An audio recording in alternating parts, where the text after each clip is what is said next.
பொதுவாக இப்போ நான் முதல் திட்டம் மட்டும் இல்லாமல் ஒவ்வொரு பள்ளிக்கூடத்திலும் அங்கே இருக்கின்ற தலைமை ஆசிரியர்கள் மூலமாக உயர்வுக்கு படிக்கிறதுக்கு என்னென்ன தேவையான ஒரு கவுன்சிலிங் கொடுத்துருக்கோம், ஒரு ட்ரைனிங் நாங்கள் கொடுத்துருக்கோம். அது மூலமாக அந்த பிள்ளைகள் 11ஆம் வகுப்பு 12ஆம் வகுப்புல அவங்க டீச்சர்ஸ் வந்து கேட்க ஆரம்பிச்சிருவாங்க, என்னென்ன காலேஜஸ் இருக்குது, எப்படி அப்ளை பண்ணணும், நம்மளுடைய டிஸ்ட்ரிக்ட்ல என்ன காலேஜ் இருக்குது, நம்ம ஸ்டேட்டில் என்ன காலேஜ் இருக்குது என்கின்ற விதத்தில் அந்த கெரியர் கைடன்ஸ் ஏற்கனவே வழங்கப்பட்டிருக்கின்றது நான் முதல் மூலமாக. அதுக்கென்று தனியாகவே நம்ம வெப்சைட்டுமே வச்சுருக்கோம், உங்களுக்கே தெரியும்.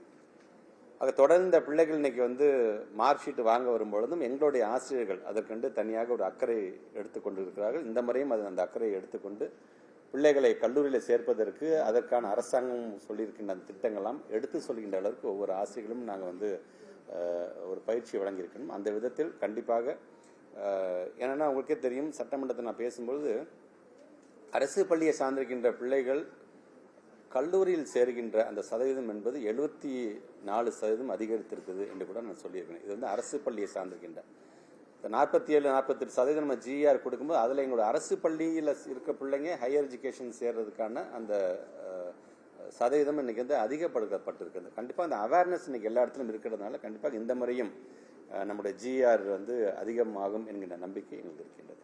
சார், நம்ம அரசு பள்ளி மாணவர்களுக்கு இந்த ஆங்கில திறனை வளர்ப்பதற்கான முயற்சிகள் எந்த அளவில் இருக்கு சார்? ஏன்னா இன்னைக்கு இந்த ரிசல்ட்ல கூட சார் எல்லா பாடங்களையும் 100 மாணவர்கள், ஆயிரக்கணக்கான மாணவர்கள் நிறைய இருக்காங்க.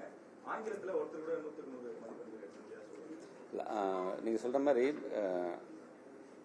இங்கிலீஷ் லாங்குவேஜுக்காகத்தான் அந்த லாங்குவேஜ் தனியாக நாங்கள் வந்து ஒரு ஆய்வகமே நம்ம உருவாக்கணும். லாங்குவேஜ் லேப் அப்படின்னு நாங்கள் வந்து மயிலாடுதுறையில் நாங்கள் ஆரம்பித்தோம் 2 ஆண்டுகளுக்கு முன்பாக. இப்போ அந்த இங்கிலீஷ் லாங்குவேஜ் ரிலேட்டடாக இப்போ அதிகப்படியாக இப்போ வந்து அனௌன்ஸ்மெண்ட்டில் கூட பார்த்தீங்கன்னா திறன் அப்படிங்கிற வகையில் ஒரு திட்டத்தை நாங்கள் அறிமுகப்படுத்தியிருக்கிறோம்.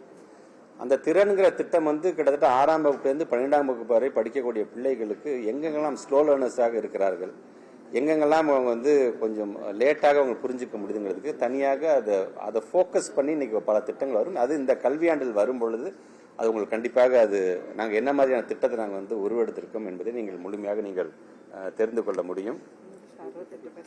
இங்கிலீஷில் வந்து இப்போ நீங்கள் சொல்கிற மாதிரி 68 பேர் சென்டம் வாங்கியிருக்காங்க என்று சொன்னாலும் அது இன்னும் அதை அதிகப்படுத்த வேண்டும். ஏன்னா தமிழ் அண்ட் ஆங்கிலம் என்பது எவ்வளவு முக்கியம் என்பதை நம்ம வந்து தொடர்ந்து நம்ம வலியுறுத்திட்டு வரும்போது அதுக்கு தகுந்தாப்ப ட்ரைனிங்கும் வழங்க வேண்டியது எங்களுடைய கடமை.